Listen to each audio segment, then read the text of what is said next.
Hi,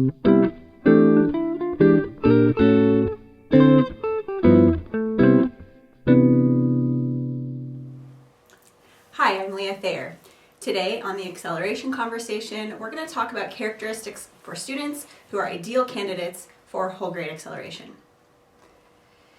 There are three main categories. The first is cognitive ability. This is like an IQ score. This measures how quickly kids will pick up new information. Academics are the current content knowledge. Usually this is in the high 90th percentiles over time and across subjects. That shows that students are ready for what's next. And aptitude is the content knowledge compared to peers in the proposed grade. So for example, a third grader in the 6th month, we would look at their aptitude data for 4th grade 6th month and see where they fall. We want to know that they won't struggle, even though we know they'll have some gaps. There are some major factors to consider, and the first of those is how the student deals with challenge. Some students love and appreciate and look forward to that, and that's what we're looking for. The next is impact on siblings. For example, if there's a twin in the same grade level, we want to make sure, just consider the psychological impact on everybody. We're looking for really strong family support, both for the move and for the academic challenges they'll face in the new grade. Is the family capable of sort of filling in those potholes? If so, that seems like a great candidate. And of course, we do need to consider any transitions. For example, moving from buildings like elementary school to the junior high building, or things like if you're going into a high school situation, what about credits? Is this going to impact high school graduation? If not, they're probably a great candidate. Then there's some sort of individual things we need to think about. Is the student really extroverted or introverted? How are their grades right now?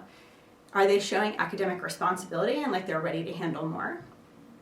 Things that we don't pay attention to are things like behavior or gender. If a student is struggling with behavior, that doesn't say whether they will or won't be a good candidate for acceleration or not, so we just sort of disregard that. And then there are some sort of on-the-fence things we need to consider on a case-by-case basis. For example, the physical size of the student. That's not to say that small students can't be accelerated, it's just something that we need to weigh into all of the other factors. Also, if a student is twice exceptional, like if they have autism, anxiety, attention issues, things like that just need to be discussed. All of this information, all of those contributing factors, cognition, aptitude, academics, they all need to be put together and shared with a team of people who either know the child really well, like teachers and parents, or know the school system really well, like school psychs, principals, things like that. All of these things need to be weighed, pros and cons, and discussed. Now, I've led accelerations for a very large district for many years, and I've never seen a perfect candidate. Every student has complicating factors, and that's why the decisions need to be made by a team, and everything needs to be recorded and put in the student file for future discussion if it's needed. In another conversation, we'll talk about the characteristics that might show us that acceleration is not a good fit. For now, join the conversation by adding comments or if you have any general questions. If you have specific questions about a student, you can email us right here at this email address, and I'm happy to consult with you.